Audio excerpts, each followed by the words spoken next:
Bonjour à toutes et tous et bienvenue sur ce tuto dédié aux référents des établissements qui souhaitent remplir ou modifier les trajets de leurs participants. Donc ici, vous êtes sur un espace référent, en l'occurrence c'est celui d'Alizé Nantes, mais bien sûr, vous avez accès à votre propre espace. Là-dessus, vous allez dans Mes défis, puis suivre le défi en cliquant, et vous arrivez sur une nouvelle page avec deux onglets, les étapes du défi et l'onglet participants.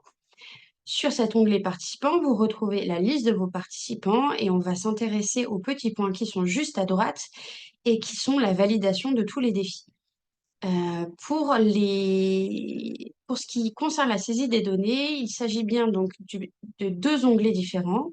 Un sur la préparation, donc les modes habituels des participants, ainsi que les modes choisis par le participant avant le défi. Donc ça, c'est le premier onglet qui nous intéresse.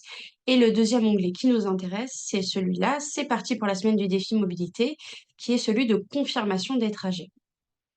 Vous avez accès à l'ensemble des trajets de tous vos participants. Vous pouvez les modifier et les compléter comme vous le souhaitez. Donc, pour le cas d'Alice Barré, par exemple, je clique sur le bouton, je retrouve sa semaine, je retrouve sa participation donc du lundi au jeudi et je peux aller regarder dans le crayon donc son mode de déplacement habituel qu'elle a bien rempli ainsi que le mode de déplacement qu'elle avait choisi pour la semaine du défi. Si tout est bien complété, j'enregistre et je passe à la suite. Donc, une fois que j'ai validé l'ensemble de ces trajets, si toutefois elle ne l'a pas fait elle-même, je valide l'ensemble et le point devient vert. Le deuxième point, c'est la confirmation des trajets. Cela ressemble au premier, mais là, vous voyez des changements. Donc, elle a confirmé qu'elle n'avait pas participé le vendredi, le samedi et le dimanche, donc c'est grisé. Et elle a confirmé 3 autres jours, mais il se passe quelque chose le mercredi 21 mai. Je peux aller voir ce qui se passe et je me rends compte que c'est bien rempli. En revanche, son mode de déplacement choisi en amont du défi n'est pas le même que celui qui a été réalisé. Bon, il se trouve que c'est OK, puisqu'il y a quand même de l'écomobilité, elle a bien rempli son trajet, donc je peux l'enregistrer. Si toutefois c'est grisé parce que rien n'a été rempli, pardon, il faut que je retourne sur la première saisie et que je complète le trajet, ou alors je peux directement le modifier ici en fonction des données qu'elle m'a transmises. Une fois que c'est tout OK, j'enregistre et je fais pareil pour le reste de la semaine.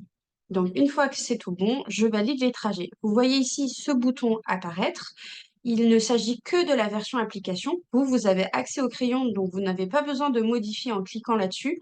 En revanche, vos participants vont pouvoir le faire sur l'application directement. Une fois que c'est tout bon pour moi, je valide les trajets. Si vous avez une grande équipe, ça peut vous être utile de ne pas passer par tous les points de tous les participants et on vous a prévu quelque chose pour cela, c'est-à-dire une extraction de tous vos résultats par personne, par jour, par mode de transport et par kilomètre parcouru que vous allez pouvoir consulter ici. Si vous voyez qu'il y a des informations qui manquent en fonction des participants, vous retournez ensuite dans la partie participants et vous pouvez compléter les trajets qu'ils vous auront transmis. Vous constaterez dans ce tableur Excel qu'il n'y a pas encore le CO2, c'est normal, on est en train de le calculer. Vous retrouvez la synthèse ici et le reste apparaîtra bientôt. Je vous souhaite une bonne fin de défi et à bientôt pour les résultats. Merci.